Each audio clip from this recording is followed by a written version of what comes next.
hidup kita, kenapa kok kita susah mencintai hari ini? Karena kita banyak menghabiskan waktu kita ingin orang lain memahami kita seperti yang kita inginkan. Ingin orang lain seperti keinginan kita, itu yang sering membuat hidup kita gelisah. Jadi much of our life is spent wishing others understood us better than they do. Yang ada di pikiran kita waktu ketemu orang lain itu adalah maumu yang kamu inginkan atas orang lain. Itu yang membuat kamu gelisah terus dan kecewa terus. Karena kamu mengukur orang lain sesuai ukuranmu. Kamu ingin anakmu sesuai yang kamu inginkan, kamu ingin temanmu sesuai yang kamu inginkan, kamu ingin dosenmu sesuai yang kamu inginkan, kamu ingin orang tuamu sesuai yang kamu inginkan. Itu yang membuat hidupmu susah tertawa. Kenapa? Karena keinginanmu pasti tidak sama persis dengan keinginan mereka. Kamu tidak bisa tenang hidupmu kalau patokannya ini. Jadi jangan terpatok di situ. Biarlah orang lain dengan keunikannya, kamu punya keunikan sendiri. Jadi jangan menginginkan orang lain sebagaimana yang kamu inginkan.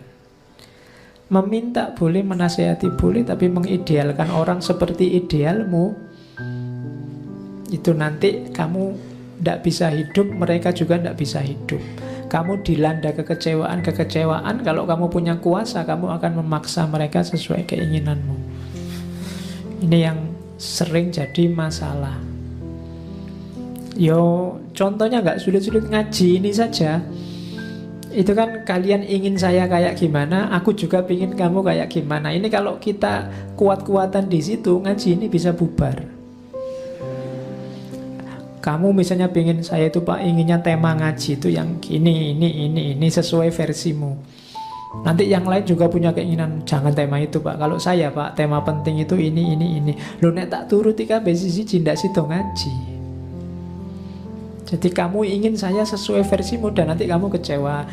Begitu tak angkat tema ini, yang satu ini aja yang puas, yang sini kecewa, situ kecewa.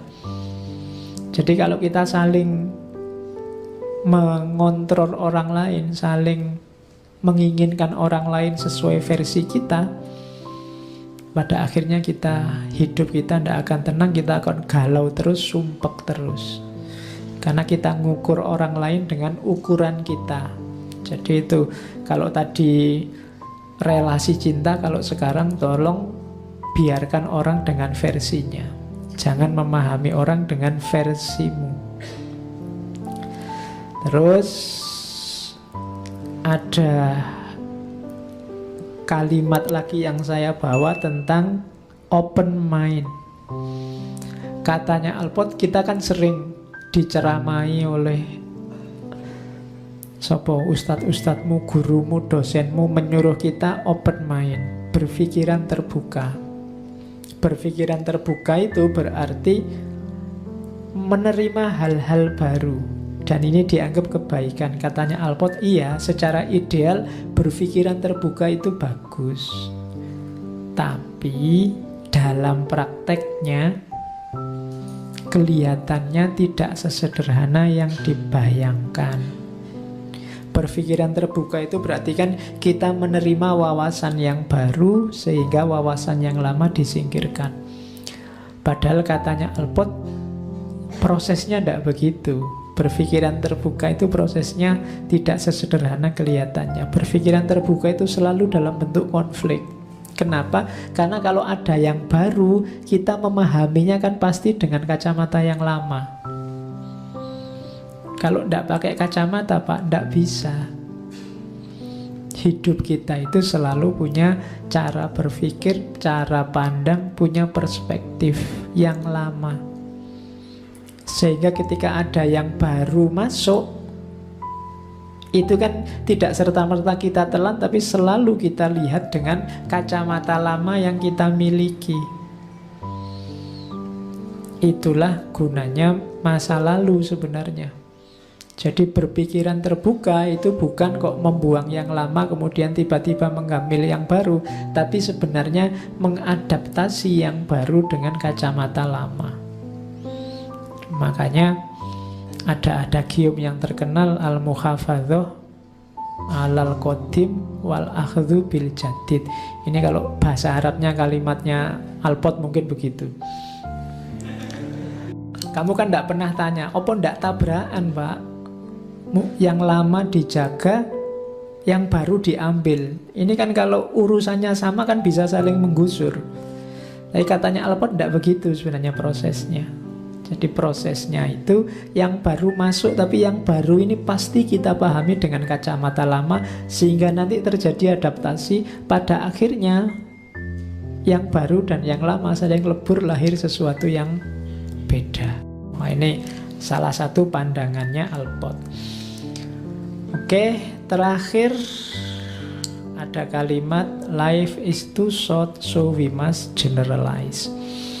Hidup ini pendek, ndak usah berpikir terlalu detail, menghabiskan waktu, generalisirlah. Generalisasi itu kadang-kadang ndak bertanggung jawab karena melihat beberapa menyimpulkan semua, tapi kalau kita ndak mengeneralisir, kita ndak bisa hidup. Iya, pasti ada generalisasi. Ada pengecualian pasti iya, tapi kan kita harus mengambil prinsip-prinsip umum.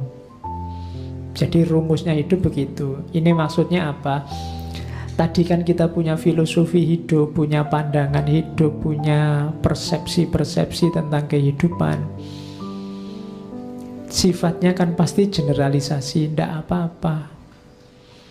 Prinsipmu itu mungkin untuk kasus tertentu tidak cocok, tidak apa-apa. Karena kalau kamu tidak mengeneralisasi, kamu nyari prinsip yang cocok untuk semua hal, tidak bisa, tidak mungkin. Tidak apa-apa kamu simplifikasi, generalisasi. Yang penting Pak, mulai semester 1 sampai semester akhir nanti lulus, saya jangan sampai punya pacar. Itu kan prinsip. Mungkin tidak cocok dengan situasi tertentu, tapi kamu harus punya ini. Ini kan kamu mengeneralisasi masalah, mensimplifikasi masalah. Tapi ya kita butuh itu. Kalau kamu ingin detail, punya prinsip yang cocok untuk semua hal, mungkin tidak ketemu. Hidup ini selalu ada pengecualian-pengecualian dan dinamika-dinamika. Dinamika itu yang kadang-kadang membuatmu harus melanggar generalisasi tadi. Tapi ya tetap kamu harus punya generalisasi, pemikiran-pemikiran umum. Karena kalau tidak, ya kamu susah jalan. Nyali prinsip paling sempurna, paling bagus untuk dipegangi, tidak akan ketemu. Selalu ada kelemahannya. Maka ambil satu yang menurutmu paling relevan, terus jalankanlah. Kalau nanti ada kekeliruannya, ya revisilah, tidak masalah. Hidupnya yang luas, yang lentur. Dan itu perintahnya agama. Kalau kalian baca Quran, juz 15, kata-kata paling tengah itu kan kita diperintahkan untuk lentur. Wal yatalattaf, lenturlah. Kalau kamu kaku, kamu akan mudah patah. Kalau kamu terlalu lunak, kamu akan mudah hancur. Maka lenturlah. Lentur itu lihat, cuma bisa berubah sesuai situasi, tapi kamu tidak patah. Jadi kita harus, kalau bahasanya Sunan Kalijogo, ngeli ning ora keli. Jadi mengikuti arus tapi tidak hanyut. Mengikuti arus itu kan kita sadar terus mengikuti arus. Aktif sifatnya dalam kesadaran. Kalau hanyut itu kamu mengalir tapi tidak sadar. Maka hidupmu harus mengikuti arus, tidak apa-apa. Sekarang zaman apa, yuk diikuti, tapi secara sadar, sehingga kita bisa tahu yang tidak cocok dibuang, yang cocok dijalankan. Tapi jangan hanyut. Kalau hanyut nanti air masuk semua, perutmu kembung dan kamu bisa tewas. Jadi ikutilah arus tapi jangan